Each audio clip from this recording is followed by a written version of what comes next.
Hi Bloomers, it's Wendy, and you're listening to Bloom with Flores. In today's episode, we're thrilled to have Lauren from Step by Step, a certified fitness instructor with a passion for helping women embrace their postpartum journey. With years of experience and a deep understanding of the unique challenges mothers face when it comes to fitness, Lauren is here to share valuable insights, practical tips, and motivation to help you thrive. Let's dive in. Hi, Lauren. Thank you for agreeing to join me on my podcast today. We'll delve into your expertise in postpartum fitness, which focuses on empowering new mothers to prioritize their health and well-being as they navigate the journey of motherhood alongside their babies. Please feel free to introduce yourself. Thanks for having me, Wendy. I'm Lauren from Step by Step. I'm happy to be here. Thanks for being here. Lauren, give us a little history about your fitness journey. Okay, sounds good. So I actually started competitive dancing at a very young age, and I continued that up until I graduated high school. I then went to university, and I was kind of struggling with how do I manage, because now I'm no longer dancing competitively full time, right? So it's how do I manage my health and being active and my wellness while still getting things done. You know, my school schedule was hectic at the time, and it was something that I wasn't used to and something that I had to adapt to. So it was really trying to figure out that balance between how do I stay fit and healthy and feeling like myself while still going to school and achieving the goals that I want to achieve. So fast forward, I found a gym that I like. I found something that I really enjoyed. I tried a couple gyms that I would just go to, and you know, when you pay for the membership and then you actually just don't actually make use of it. That was me at a couple gyms. So I found a class that I really liked. And the community was really great. I think that's one of the things that really kept me going. So when I fast forward to now, I have 2 babies. It was really difficult to find the time to continue with that consistency in the gym. So I said, how do I make this happen? It's something that's super important to me, something that I really need to make a goal. And I said, why don't I find a way to work out with my baby? And that's how I started these Mommy and Me fitness classes. But before you started that, Lauren, you were actually training other people, right? Before you had your babies. Yes. So before, you're right, actually. Oh, man. So much to cover. Yeah. So before I had kids, I was working full time, but I was also doing personal training on the side just because I loved it so much. And it was a passion of mine to help other women achieve their goals and to figure out really that balance. I think that's the key, finding that balance between, you know, we're all really busy. We all have a million things to do in a day, but how do we prioritize ourselves and how do we prioritize our health? And I really find joy in helping women achieve their goals. Yeah. So you've actually tapped into a niche. How do you help other new mothers with their exercise and to stay focused and to stay committed to, I guess, the goals that they have? So I think I would break it down into 3 different categories. So the first is your self-love. So becoming a mother, a lot changes. Well, actually, everything changes. And you really have to learn to adapt to your new normal. That doesn't mean putting yourself to the side, though. Of course, we have a little creature, little human being that we need to take care of with all of our heart. But mothers matter too. And your health and your wellness is important because you need to fill your cup up in order to fill up your children's cup. So the self-love, I think, is the first important thing. And just remembering that you are worthy and you are important.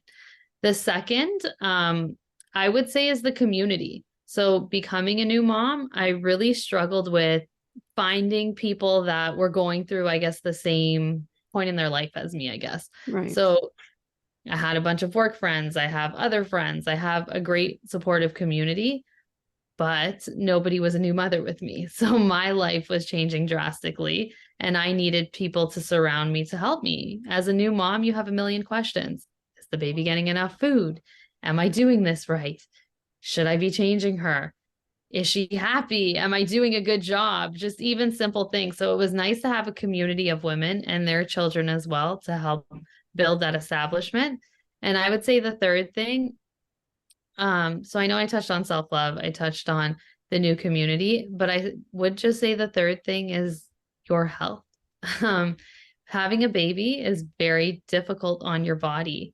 And a lot of women struggle with that self-image after because, the snapback culture, it's insane and it's not realistic, right?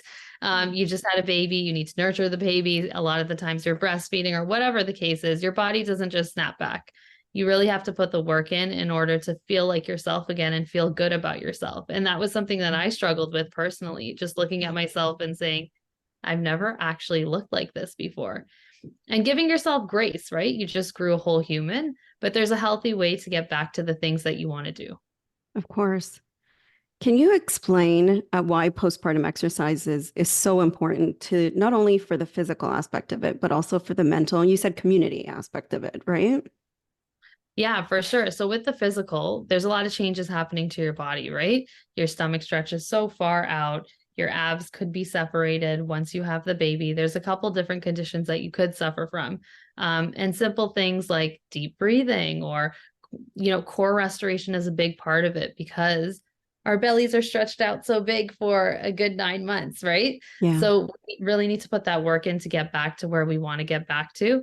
But not, as you touched on, Wendy, it's really not just the physical, it's the mental aspect. I went from working a full-time job and being a personal trainer. So I was always busy, busy, busy, busy, go, go, go, doing something. And of course, when you become a mom, you're busy in different ways.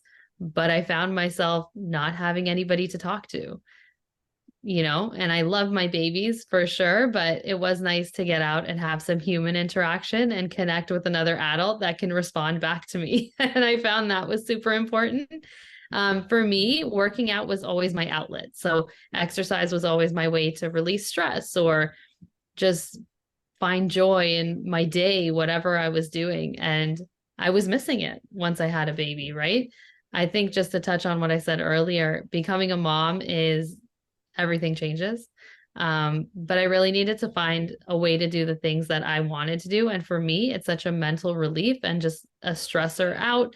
And when you have a baby, I mean, it's hard. They're crying, you're up all night. Sometimes you don't know what they want. They're just fussing and it's challenging. So you really need to find a way to kind of unleash that stress and to connect with people, like-minded people. Yeah, the community of mothers supporting each other, right? That's also you're building on that, not only for yourself and your little network, but you're also expanding it to other mothers to have that privilege as well, right? Exactly. And the group that I did find with my daughter, we actually still hang out. We still go on our little monthly outings. Our kids still get together. My daughter's 2 now, so Yeah. a lot of the kids are turning 2 this year, and we're all at each other's birthday parties, and it's just nice to have a little community that I now call my family. Yeah, for sure. Uh, how soon should a mother, after giving birth, start exercising, Lauren? I'm sure you get this question a lot. Yes, totally. So I always say, so once you give birth, depending on your experience, a lot of the times around 6 to 8 weeks, it's good to get doctor clearance though before you actually start working out. But there are certain things that you can do before those 6 to 8 weeks are up, very low impact exercises and things like deep breathing to really focus on that core restoration are things that you can do, or even just standing up and raising one leg up and raising one leg down. Just simple things. Like if you think about your day, well, at least me, without working out, I don't even put my arms in the air unless Mhm. I'm working out. So just things like that you don't think are super important. And it's funny actually, because I was having a conversation. My winter programs just started the beginning of February. So a lot of new moms had signed up. And after the first day, they were like, "Oh, I'm so sore." And I'm like, yes, because you know what? You don't realize the muscles that you don't use when you're not actively trying to use them. So if you think about when you drop something on the floor, naturally, you just bend down to kind of hinge over to pick it up. You don't really squat down to pick it up. So now when you're in an exercise class and you're focusing on those squats and that deep breathing, it's things that you think are so intuitive, but really things that you don't use from day to day unless you make yourself use them. So just to give the listeners a little visual, you're not squatting down to pick up a weight. You're actually squatting down to pick up your baby, right? Most times. Yes. And you know what? That's another thing because a lot of the times people hinge over to pick up the baby. And then a lot of people complain about lower back pain postpartum. And you don't realize that those things, those little things that you really don't think make a difference, they do. Or a lot of the times I find moms, like if the baby's to the side of you, will just rotate and pick up the baby instead of turning their whole body over. And it's just little things like that that you wouldn't think of, but they really do make a difference. Well, yeah, because then there's injuries, right? And you hear it a lot when, new moms don't exercise. They have back pain, permanent back pain, or carpal tunnel, and those kinds of injuries, right? And your hormones are all over the place too, right? So that's another thing to take into consideration. Yeah. How can a partner or family support new mothers to stay active after childbirth? So for me and my partner, I think he was very supportive in the fact that I would set out the times that I felt was that worked for both of our schedules in order to work out. Um, so during the week, it's primarily me taking care of the babies. So I would figure out a time that would work with their nap schedules and things like that just to take them.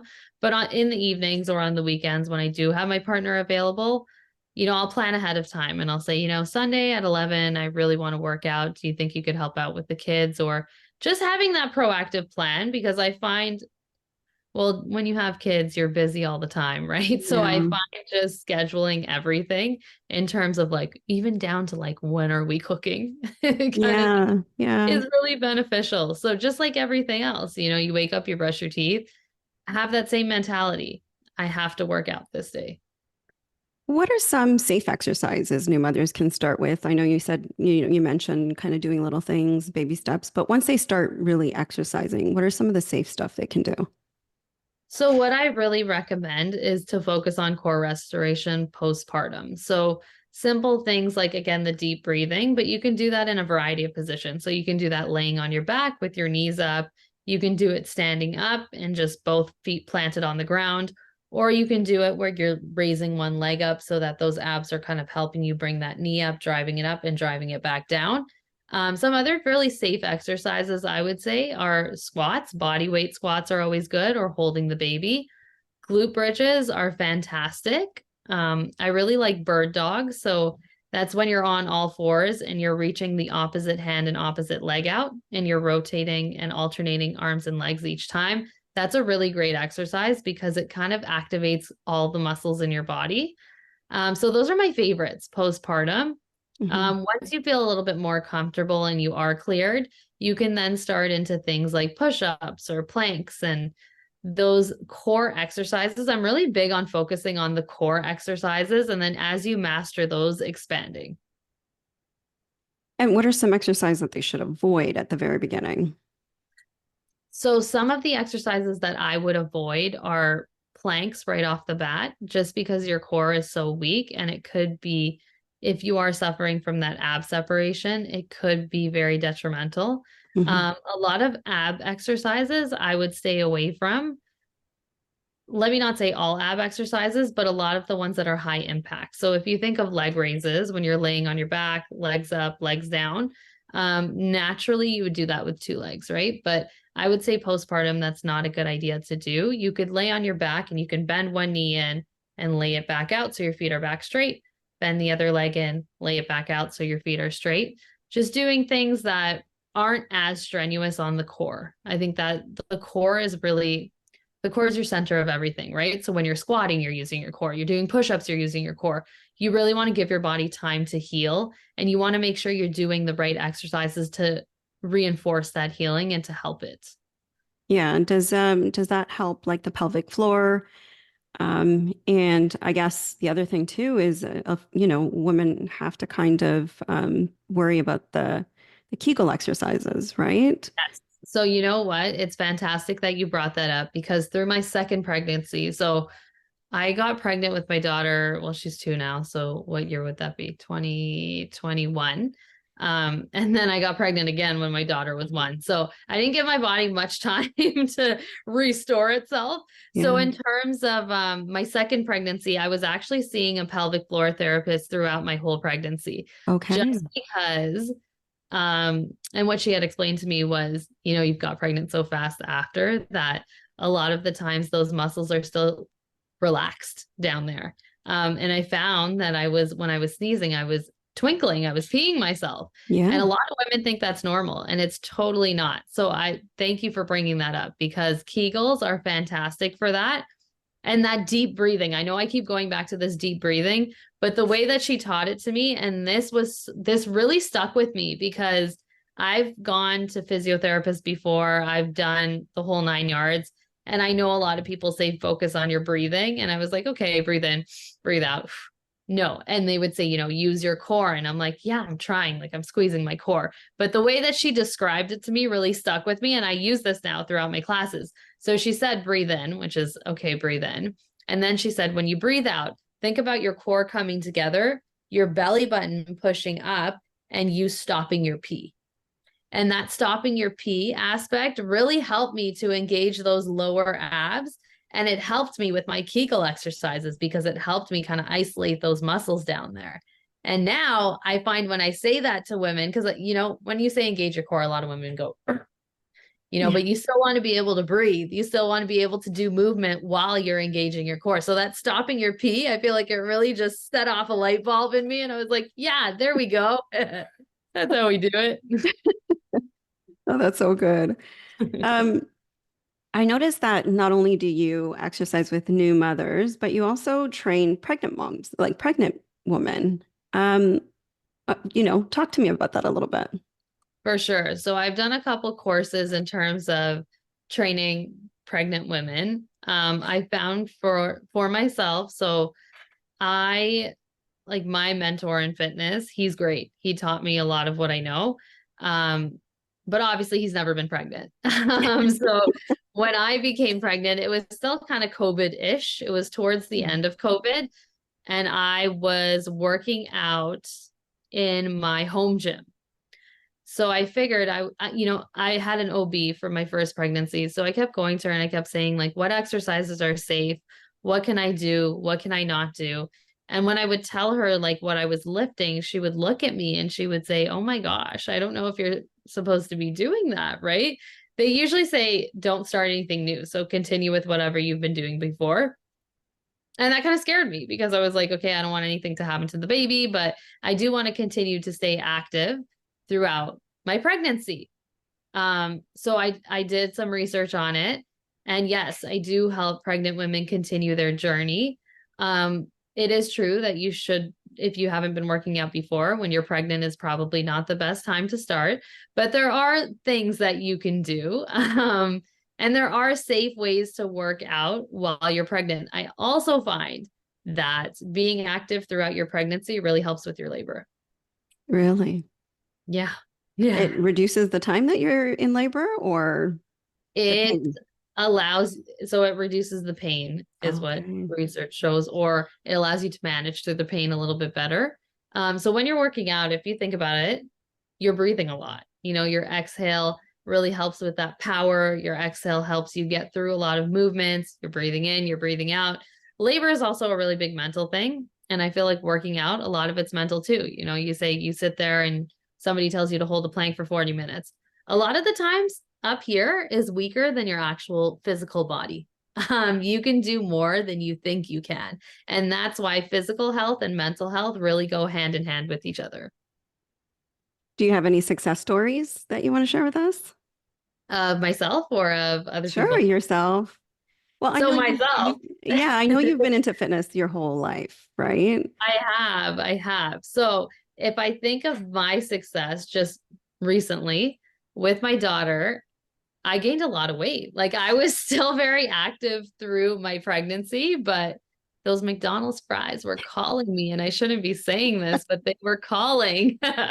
So I think with my daughter, I gained almost 50 pounds, if not 60 pounds. Wow.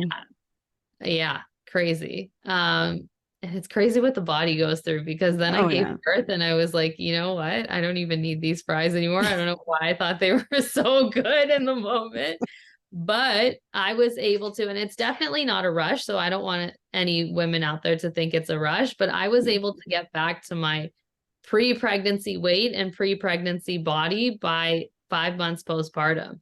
And for me, that was a huge win. I mean, I live, eat, sleep, breathe fitness, right? So Yeah. for me, that was a big thing. And then just getting pregnant now, I'm still kind of going through that postpartum fitness journey. But so far, so with my son, I was even bigger. I got up to, I think, 180 pounds.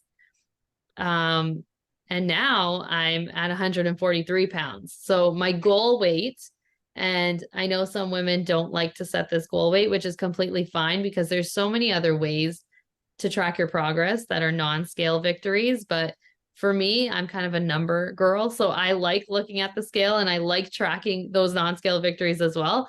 But I got 13 more pounds to go. So for me, it's a huge win to see that all the work that I'm putting in it's working, right? And Yeah. I know it's very busy with two young children, but I just want to emphasize that you have to find time to do the things that you love. And speaking of time, how many times a week do you think new moms should exercise?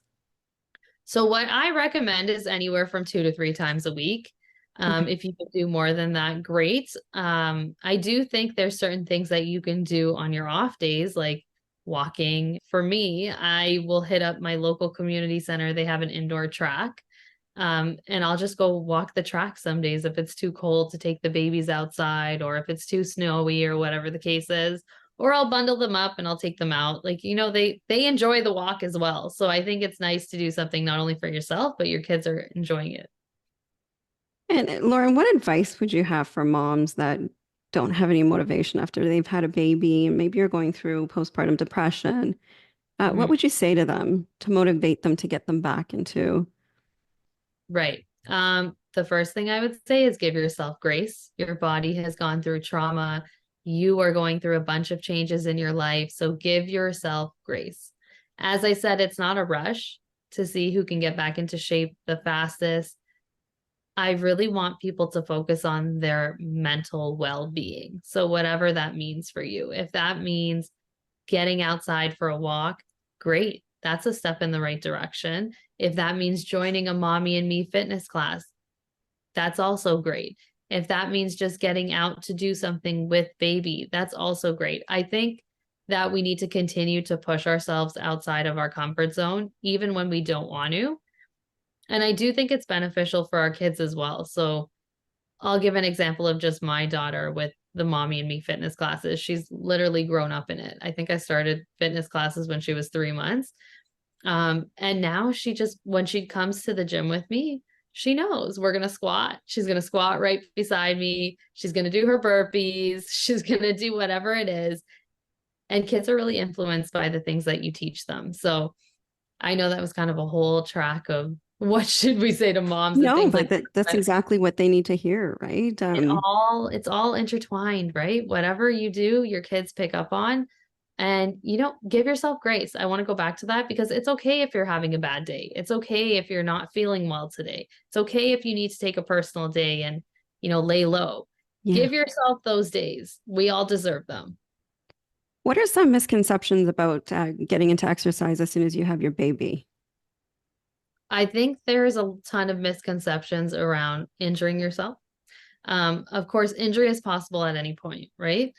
But it's about educating yourself so that you know the safest way to do things and you know what exercises are safe. And that's why I always recommend working with a professional. Um, a lot of the times, yes, we can do things on our own, right? There's a ton of things that we can do on our own. For me, I'm a big proponent of supporting local businesses and supporting people with knowledge. It's impossible to know everything and it's impossible to be an expert at everything. And I think that when you're going through changes like this, like postpartum, or you're trying to get into shape, or you want to start strength training or yoga or whatever it is, there's always somebody that you can connect with that can help you along that journey. So for me, I love fitness, right? And I'm a competitive dancer. Like I've grown up in that dance community.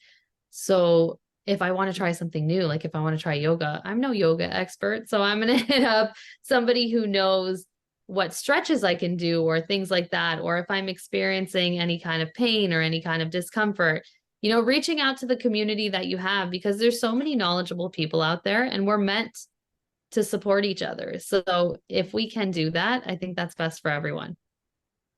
And how can they find somebody that, like a trainer that they, um, I guess they jive with, right? Somebody that they understands them, especially after Yeah, you've given birth, right? exactly.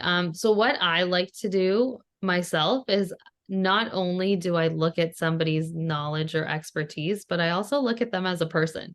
Like you need to be able to connect with anyone really that you're working with. If you're working with a therapist, a psychologist, whatever it may be, you want to be able to jive with that person to have the best experience possible. So for me and my programs, I do try to put out the things that I believe in, to see if anyone can connect with me on that level. I'll post things on social media and just say, like, get to know Lauren. This is what Lauren likes to do. Lauren likes to travel. Lauren's a believer. Lauren does this. Lauren loves dance. Lauren loves movement. She likes doing whatever the case is, because I find that there's a ton of people out there with knowledge. If you Google personal trainers near me, you'll probably find a ton of them, right? But again, to your point, Wendy, it's important to find someone that you jive with. And I think on a personal level, it's important to get along with personal trainers or whoever it is that you're trusting with your journey, because there are going to be moments where you don't want to show up. There's going to be moments where you don't feel like doing it anymore. And you really want to have that person that you can click and connect with to help you push through. And you started little, right, Lauren? Now it's expand. I see that your classes are getting bigger and bigger. Are you finding that Yeah. there's a So, lot oh of, my gosh, the power of community. I will say when I first started, I remember I wasn't even I was just doing it to meet moms because I was bored at home. And I was like, let me set up a class in Pickering and a class in Ajax. My Pickering class, one person showed up, and my Ajax class, two people showed up. And I'm just so grateful because, you know, the one that showed up in Ajax, her name's Kristen, and she's still with me today.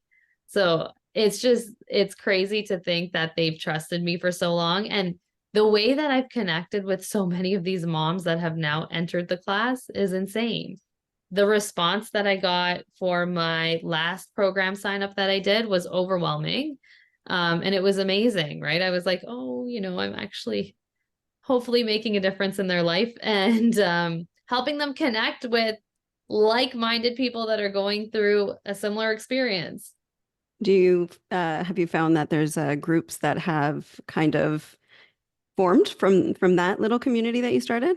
For sure. So it's funny. There's like different communities and different people that have now branched off and they get together. I'll give an example of I'll use their names. They'll probably listen to this. Anne Marie and Jen. So when they first started coming, they didn't know each other at all. And then they found out they live kind of a block away from each other. And they're literally the best of friends now. They do a lot of things together. Um, I have found so I do birthday party entertainment as well. So I do dance parties and I do face painting, and my face painting artist is actually one of the moms that comes to class. um, so it's just, even for me, like besides them kind of branching off and figuring out their own friendships that they do, I know there's a group of women that take their kids to the library together every Thursday. Just little things like that it's branched off into, that I'm so happy. Like I'm so happy I see it and I'm like, oh, I want to shed a Yeah, you're like a tear. proud mom. Yeah. I'm like, oh, it's so beautiful. And even just my mom will come to the classes sometimes. So she's known as like their official grandma. So it's nice to just have the group together and to see them doing things on the side and getting together. And even us moms, like we go out sometimes without the kids. We'll pick a restaurant, or I'll force them to do karaoke or something along the lines. No, but the awesome part about it is that you still, come together and keep yourselves accountable, right? Which is nice to For see. sure. And I think that's why it's super important to find someone that you share common interests with, because then you stick to it, right? And I think just even for me, finding when I was in my journey trying to find something that would keep me consistent, it was really finding people that I connected with and finding people that were at that same stage as me. Absolutely. Lauren, it's been fun. How can people reach you if they need to contact you or they're interested in doing some baby and mom exercises? For sure. So I run classes in Ajax and in Scarborough. You can connect with me either on Instagram. Step by Step Stars on Facebook, Step by Step Stars, or you can always email me stepbystepstars@gmail.com. If anyone out there needs any advice postpartum, or if you're a pregnant mom and you need some workout tips or whatever it is, I'm always happy to share any advice or knowledge that I have. And I feel like I'm super friendly. So, reach out to me. You are. Thank you, Lauren. Thank you for having me. This was so much fun. Well, there you have it, Bloomers. As we conclude this episode, I would like to say thanks to Lauren for generously sharing her wealth of postpartum fitness knowledge and insights. We'd love to hear your stories. Feel free to share your personal journeys in the comments or via our social media channel.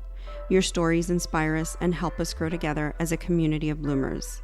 So stay tuned for more content, and until next time, keep blooming.